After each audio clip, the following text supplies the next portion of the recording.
যে মেয়েটা আপনারে মানে তারা হেও করছে, এই মেয়েটার যদি মানে বিকল্প কোনটা যদি করা লাগে, আপনি এর সম্বন্ধে কিতা পদক্ষেপ নেবেন?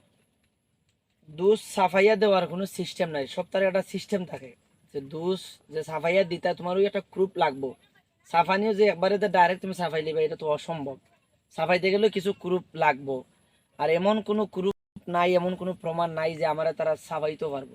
কোনো কিছু নাই, ডাইরেক্ট আমার সাথে অন্যায়, অন্যায়ের শেষ মানে বিচার হইতো। আমি তারা হইতো যে এটা অন্যায় করেছে, আমি বিচার পাইতাম, মানুষে জানতো। এখানে মানে যে মেয়ে এটা এটা কিচ্ছুই নাই।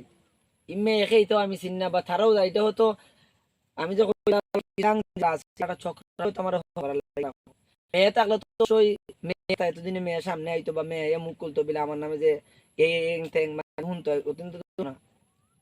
আমরা এখানে আমাদের যে আমাদের লালাপুরের কিছু মানুষে একটা জিনিস ধরছে, যেমন আপনি যে মেয়ে লইয়া বইছে, তারে লইয়া বই করছে, তারা সেটা কিন্তু ওটা ধরছে। এই বাড়ি লালাপুর না, যে বৌদা বাড়ি হচ্ছে গ্রাম, মেয়ে লালাপুর।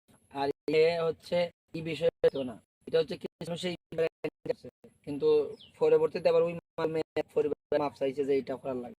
এই মেয়ের বাড়ি আর একটা গ্রামও না।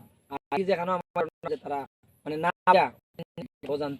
আচ্ছা, যে আমাদের জিও যে চাই যে আইতো আমরা বিচার ডেট হইছি রানীগঞ্জ ইউনিয়নও যে বিচারটা হওয়ার কথা, পরবর্তী আছে না দেখা দিবে।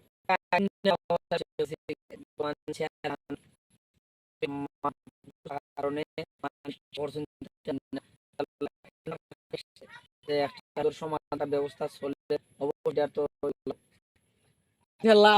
সকলে তো শুনলা লিটন ভাই মুক্ত, কিন্তু বাইর যে আছে বাইরে সত্যি অন্যায় করা হয়েছে, বাইর লোকে অবিচার করা হয়েছে। আমরা চাই এর সুস্থ সমাধান। আর সুস্থ বিচার চাই যে কন্টেন্ট চাই কন্টেন্ট লিটন। আর এরকম যাতে কন্টেন্ট কেউ হয় না, বাট আমিও হয় না। যদি লিটনকে এরকম হইতো কালকে আমার লগে করে, এটা স্বাভাবিক। যে কারণে লেটার যত আমি লিটন ভাইয়ের পাশে দাঁড়াইবা। আর আসলে লিটন ভাইয়ের সাথে বুঝলাম আমি, লিটন ভাই কিন্তু ভিডিও বানাই, লিটন ভাই কিন্তু ভাই আসলে খুব ভালো মানুষ। আর এই মানুষের পাওয়াটা খুবই, আর যে কারণে প্রত্যেকের লোকে কিন্তু খুব সহজে মিশি যায়। আর একটা ভালো দেন আমি সকলকে শেয়ার করি, প্রত্যেকটা সুযোগ করিয়া দেয়। আর অবশ্যই অবশ্যই ধন্যবাদ, ভালো থাকবা।